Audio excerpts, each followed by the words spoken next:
Emancipate yourselves from mental slavery. None but ourselves can free our minds. Whoa! Have no fear for atomic energy, cause none of them gonna stop the fight. Oh yes. How long shall they kill our prophets while we stand aside and look?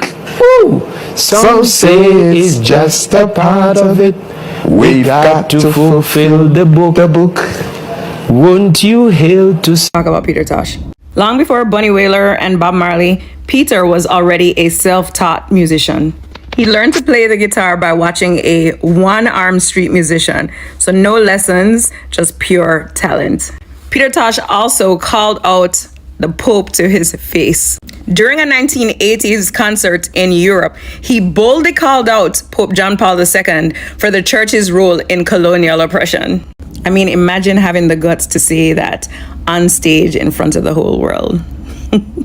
Tosh also survived police brutality more than once. In 1978, the police in Jamaica beat him so badly that he was left with not only a cracked skull, but also cracked ribs.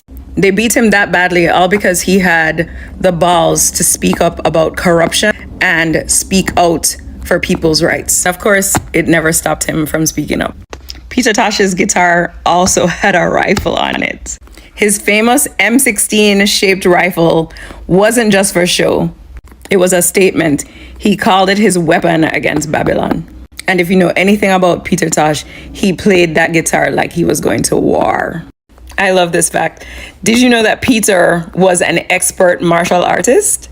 He trained in karate, and if you watch any of his live concerts, you'll probably see him doing stances and martial arts strikes when he's performing on stage.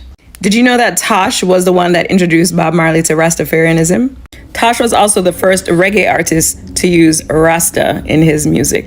He used the word Rasta on a 1966 song called Rasta Shook Them Up. Legend also has it that Tosh was the one who came up with the word bumbleclot. So as you can see, Peter Tosh wasn't just a musician, he was actually a revolutionary. Without Tosh, reggae might not exist today as we know it. You see, people think reggae is just vibes, just weed, just colors, just one love. But what if I told you this little island called Jamaica influenced global politics without firing a single bullet? What if I told you reggae helped shape how the world saw apartheid, colonialism, black identity and resistance? Reggae didn't shout in parliament. It didn't pass laws. It entered your headphones and changed how you think. Let's talk about it. Everybody, so earlier today I was watching What's in the Box, and one of the brethren them mentioned that when he and his partner were recovering from Hurricane Helene, his family and friends kept telling them, oh, you guys are so resilient, and him saying I'm glad him win because I'm really tired of being resilient. And I found that really funny, and kind of relate to the music I've been listening all week. Just how the messaging from 60, 70 years ago, but now I go as far as to say the man them a prophet. Me not subscribe to that. But a lot of the themes and the messaging remain the same today. I know a lot of people do not recognize Reggae Month because it coincides with Black History Month, and it's a fairly new declaration. It was declared Reggae Month by the Jamaican government in 2008, so young. But thinking about what a man them did at them time, they experienced something in their time and they wanted to share it with others, and music that they made, we're able to listen to it now and make connections and say, wait, this is happening right now. And there's so much trouble so much trouble in the world. Yo, you have to laugh sometime because it just not seem real. I mean, the thing with the thing where Trump was like, we know the demographic where come and them say one love and yeah man and all them joke thing there, as if that was designed for them. We deserve for one love and jump up and gallivant and frolic and just have a good time, but it's important that we remember the messaging, and we desperately need to do something about the preservation of our culture. There's so many inaccuracies may I find while doing research for Reggae Month, and so much missing information concerning artists. Sooner or later, the people them alive now go really have the facts of what was going on in our parents and our grandparents' time. It's just the hard truth. And I recommended Who Shot the Sheriff for people watch yesterday. Bob Marley, him have, the most documented life in terms of artists.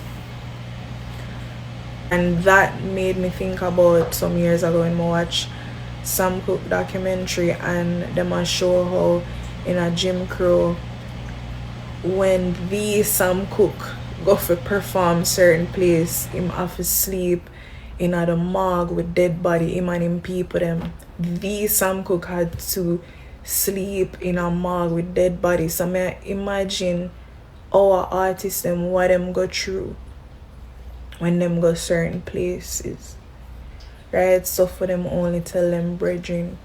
So we really need to kick up with the preservation and documentation of certain things, and we all need we need dancehall, we need reggae, we need trap dancehall, them all important.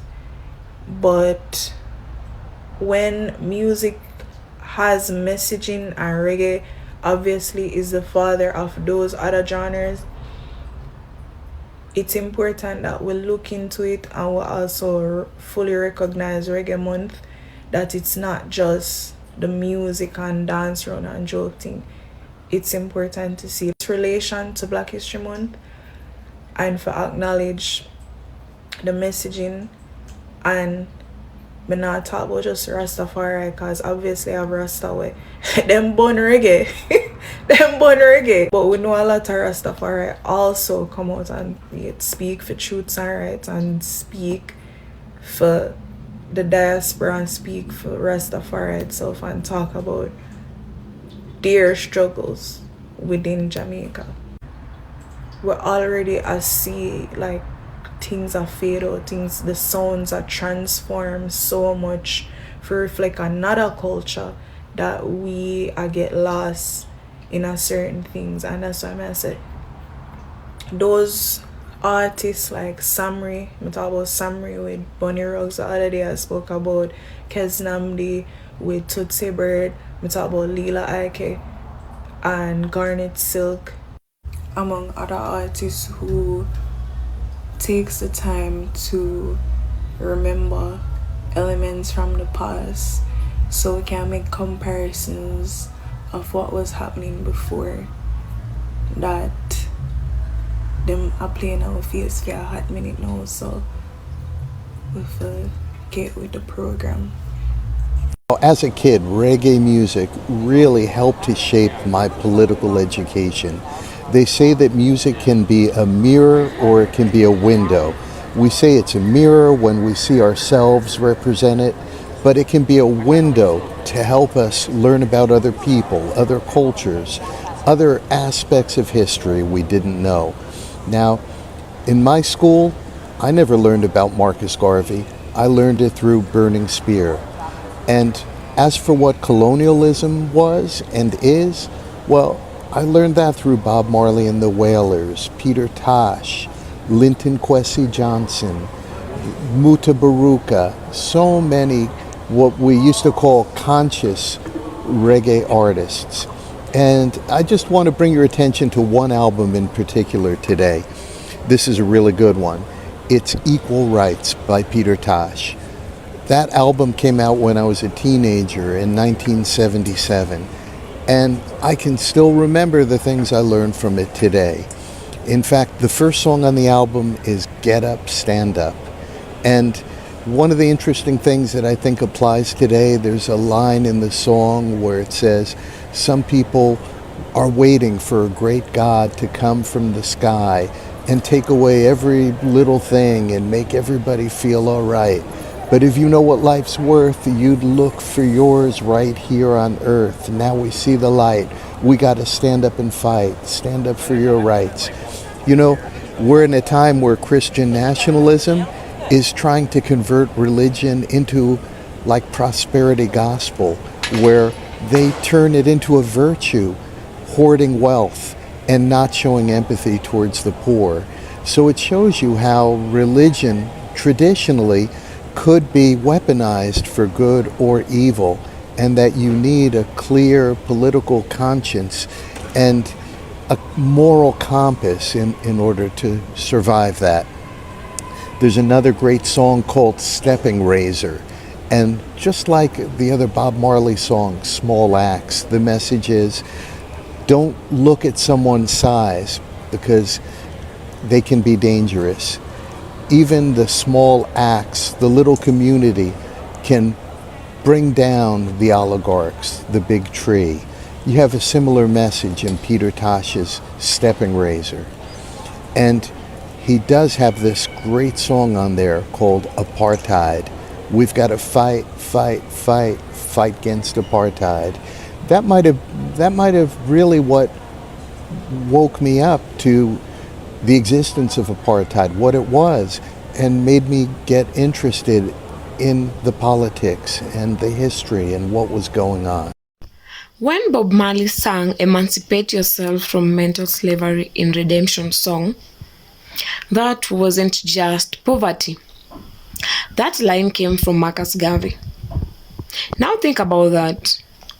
Millions of people around the world who never read Garvey, never studied Pan-Africanism, never opened a political book, learned liberation philosophy through music.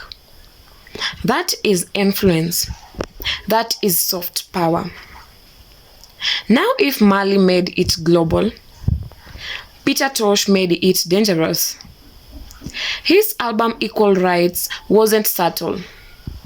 He openly condemned injustice. He directly attacked apartheid. He challenged corrupt systems.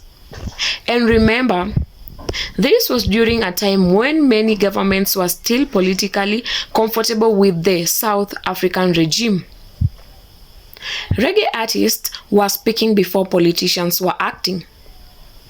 That matters. Before global sanctions became mainstream, reggae artists were already saying, fight apartheid. Artists like Burning Spear, Steel Pulse, and Peter Tosh kept the issue alive internationally. By the time Nelson Mandela became a global icon, reggae had already helped shape public sympathy. Music built emotional alignment, and emotional alignment turns into political pressure. And here is the irony. The land of reggae didn't even fully embrace reggae on mainstream radio for years. Foreign music dominated the airwaves until 1990, when IRE FM launched with reggae in the morning, reggae in the evening, and reggae at night. That wasn't just programming. That was cultural liberation. Suddenly, taxi drivers, offices, and buses, everybody was hearing themselves. That changes identity. Identity changes politics. Reggae didn't use armies, governments, and political campaigns. It used rhythm.